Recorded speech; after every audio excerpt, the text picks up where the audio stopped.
Okay guys, ये है features of lease contract, right. क्या है ये?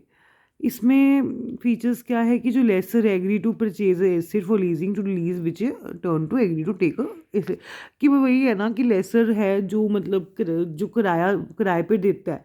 अब जो जिसकी जिसकी चीज़ होती है, मशीन होती है, वो कहता है कि हम वो एसेट परचेज करता है और किराए पे दे देता है। ठीक है, जिसका जो जिस लीजी है जो थोड़ा थोड़ा पेमेंट देता है हर महीने। ठीक है, lessee is given possession to the lease asset subject to condition of payment of lease rent complete with other term and conditions. ये कॉन्ट्रैक्ट होता है जिसमें टर्म एंड कंडीशंस होती हैं। ठीक है, जो लेसर और लीसी दोनों को मतलब करनी पड़ती हैं, है ना।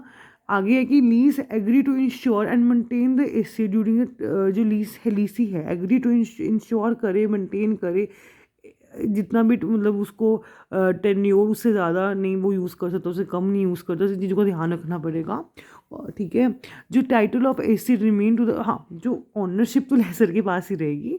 ठीक है, लेसी जो है उसका कोई नहीं है कि वो बेच दे, आगे किराए पे दे दे, है ना, या कोई मतलब तोड़ पार कर दे उस चीज़ का, नहीं, है ना। Lessee agree to as a not to take any changes, वही है कि वो कोई चेंजेस नहीं कर सकता लेसर को बिना पूछे। ठीक है, क्योंकि वो मशीन तो लेसर की तुम यूज़ करो भाई, है ना।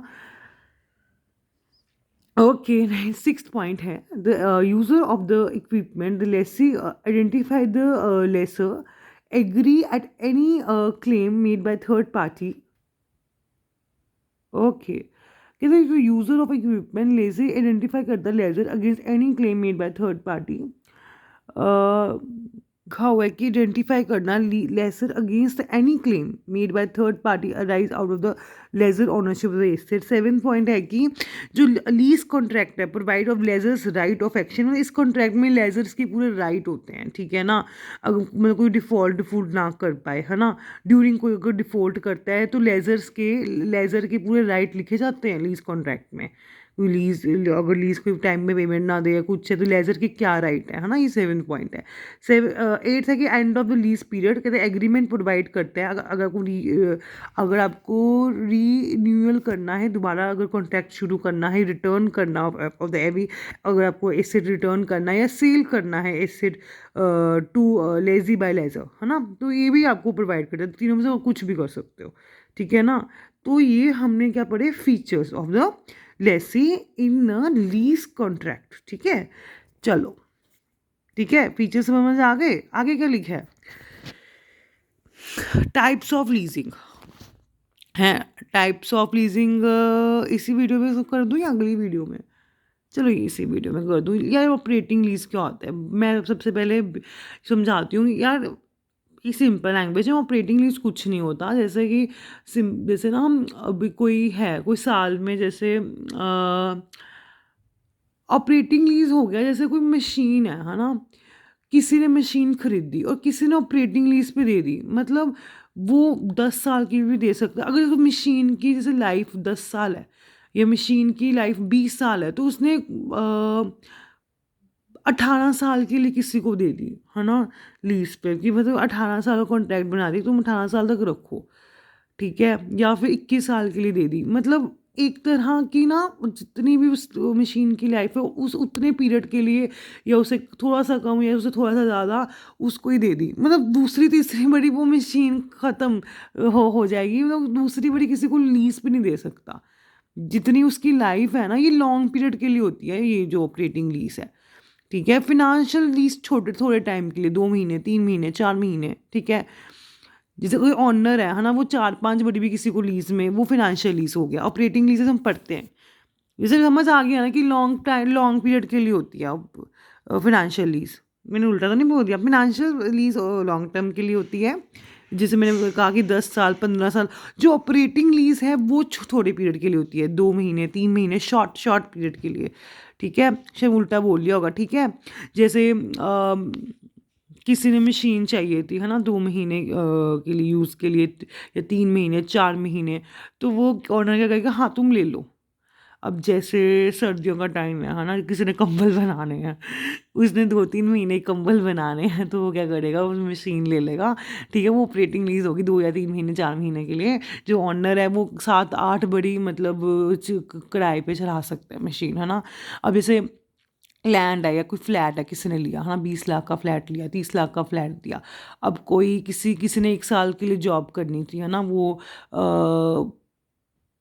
मुंबई से बेंगलोर आया, है ना, तो उसने 1 साल के लिए ले लिया, वो ऑपरेटिंग लीज होगी, मतलब वेरी शॉर्ट पीरियड। अगर किसी ने लिया कि मैं तो परमानेंट बेंगलोर में शिफ्ट हो रहा हूँ, मुझे 20 फ्लैट, मुझे तो 20 साल के लिए चाहिए, वो हो गया अपना फिनेंशियल लीज के एग्जाम्पल, मतलब वेरी लॉन्ग पीरियड के लिए। ऑपरेटिंग लीज क्या होता है, एक short term lease on a period to period basis. Lease period is such a contract less than useful life of asset. अगर एसिड की लाइफ 10 साल है तो उससे कम का जो जिसमें लीज मिलेगा उसको ऑपरेटिंग लीज कहते हैं। लीज इज यूजली कैंसेबल, कभी भी कैंसिल कर लो, पर फिनेंशियल लीज इतनी कैंसिल नहीं कर सकते आप ऐसे बीच रास्ते में, ठीक है। वो शॉर्ट इसमें कैंसिल कर सकते हो आप, बट उसको बताना पड़ेगा लेसर को कि भाई मुझे, हाँ, कैंसिल करना है 1-2 महीने पहले, ठीक है। Okay, guys. Next, third point has a period of the operating lease is a less than useful life of asset. जो कहते हैं, हाँ, जो इसका पीरियड होता है वो यूजफुल लाइफ से लेस होता है, and it does not necessary to optimize original cost. The lessor has to make a further lease और सेल इसे टू रिकवर हिज कॉस्ट। मतलब इससे उसकी कॉस्ट नहीं रिकवर होगी। अगर उसने फ्लैट ले लिया, अगर साल पे रेंट में दे दिया, तो उसके साल में उसकी कॉस्ट रिकवर हो जाएगी? नहीं, उसको 7-8 बड़ी देना पड़ेगा किसी को, तो जाके उसकी कॉस्ट रिकवर होगी, ठीक है। क्योंकि महीने 2 महीने, साल 2 साल उसमें थोड़ी किसी की रेंट पे दे दे कि कॉस्ट कवर होगी। हाँ, फिनेंशियल लीज में हो सकता है ऐसे।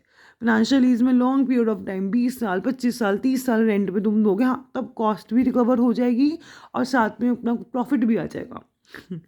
सेवा थोड़ी करने के लिए बैठे हैं, प्रॉफिट कमाने के लिए तो बैठे हैं सब। जो लीसी है is usually has option of renew lessee after expiry. मतलब जो लेसी है उसको मतलब वो अपना यू नो कर सकता है, फोर्थ पॉइंट है कि अपना कर सकता है वो, मतलब रीन्यू भी कर सकता है अपना कॉन्ट्रैक्ट। ख़त्म हो गया साल के बाद अपना रीन्यू कर लो, कोई दिक्कत नहीं है, ठीक है। लेसर की मर्जी है, कोई वो दोबारा देगा या नहीं देगा। आगे है कि lessor is generally responsible for maintenance.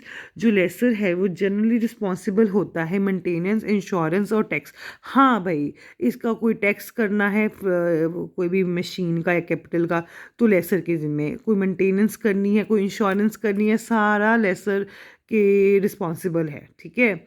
अगर कोई इंश्योरेंस का जो हकदार है या फिर कोई इंश्योरेंस के पेमेंट्स देनी है तो वो लेसर को देनी है। कोई रिपेयर करवानी है तो वो लेसर को करवानी है, ठीक है। He may not provide other services to lessee, वो कोई और सर्विसेज लेसी को नहीं प्रोवाइड करता। Okay, so bye for this video. I am going to end this video.